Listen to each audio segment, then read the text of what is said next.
নমস্কার বন্ধুরা, আমার YouTube channel Nandi blog and kitchen আর আমার প্রোফাইলে তোমাদের সবাইকে স্বাগত। তা আমরা তো পটল চিংড়ি, পটলের কোরমা, পটলের দোরমা অনেক কিছু খেয়েছি। তাই আজকে আমি বানিয়ে নিয়েছি পটলের দই মশলা পটল। তা দই মশলা পটলটা আমি কিভাবে বানালাম সেটাই তোমাদেরকে একটু দেখাবো। তবে এটা কিন্তু একদম একটা নিরামিষ রেসিপি।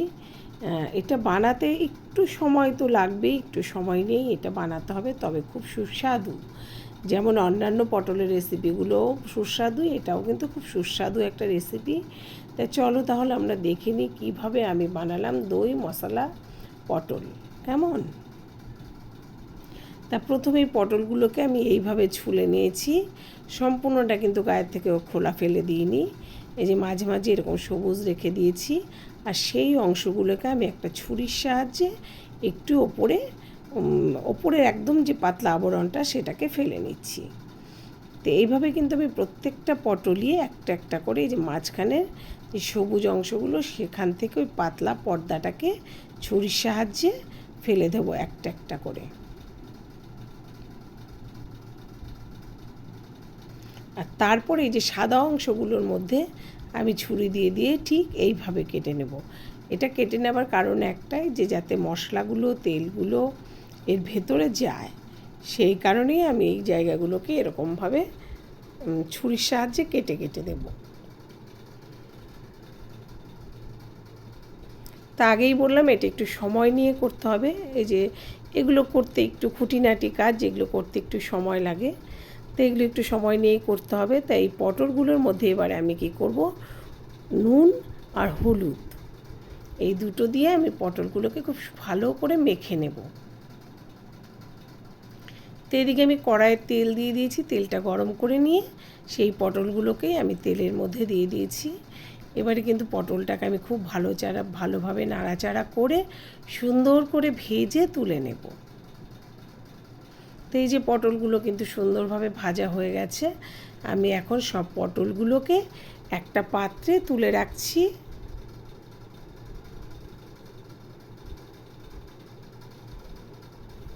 এখন ওই তেলেই আমি ফোড়নের জন্য দিয়ে দিলাম একটু জিরে আর দিয়ে দিলাম একটা তেজপাতা।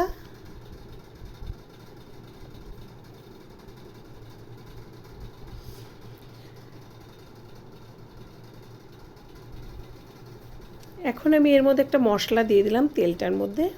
তার মধ্যে ছিল হচ্ছে জিরে আর কাঁচা লঙ্কা,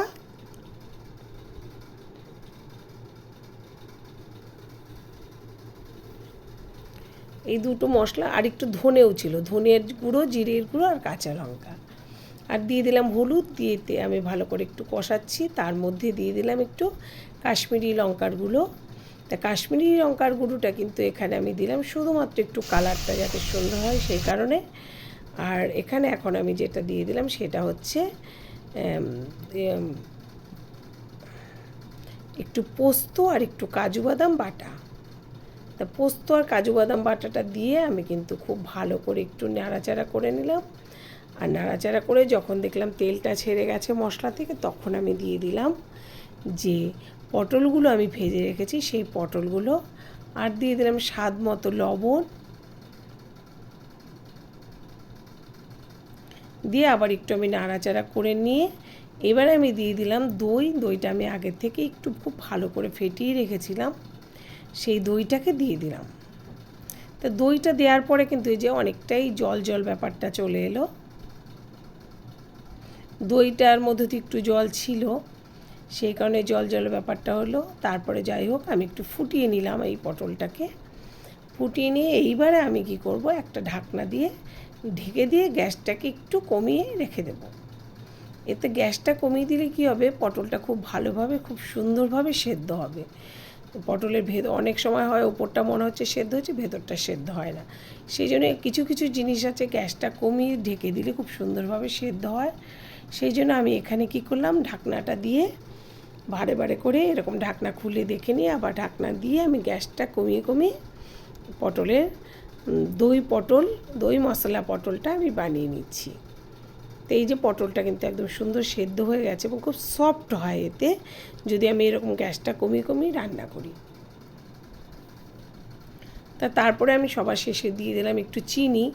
দই আছে আর সাধারণত একটু ব্যালেন্স করার জন্য একটু চিনি দিতে হয়, তাই আমি দিয়ে দিলাম চিনি। তবে মোটামুটি কিন্তু প্রায় রেডি হয়ে গেছে আমার দই মশলা পটল। তা ফ্রেন্ডস, এবার একটা পাত্রে এটাকে আমি নামিয়ে নেব। তো এই রেডি করে ফেললাম আমি দই মশলা পটল। এটা কিন্তু একদম মিষ্টি সুন্দর খেতে একটা নিরামিষ রেসিপি। বিশেষ করে যারা নিরামিষ ভোজী বা যারা নিরামিষ সপ্তাহে 2-1 দিন খায়, সেই সপ্তাহে 2-1 দিন নিরামিষ কী রান্না করব এই সময় তো সবজি তেমন কিছু নেই, তাদের জন্য এই রেসিপিটা কিন্তু সত্যিই খুব ভালো এবং এটা খেতেও খুব ভালো লাগে। তাই বলছি, তোমাদের যারা নাকি ইউটিউব চ্যানেল আমার নন্দী ব্লগ অ্যান্ড কিচেন থেকে দেখছো, তারা অবশ্যই কিন্তু চ্যানেলটাকে সাবস্ক্রাইব করে দিও। আর যারা আমার প্রোফাইল থেকে দেখছো, তাদেরকে বলবো লাইক কমেন্ট করো, শেয়ার করো। আর অবশ্যই যারা তোমার কাছের মানুষ আছে তাদের কিন্তু শেয়ার করো। দেখা হবে আবার নেক্সট ভিডিও নিয়ে। টাটা।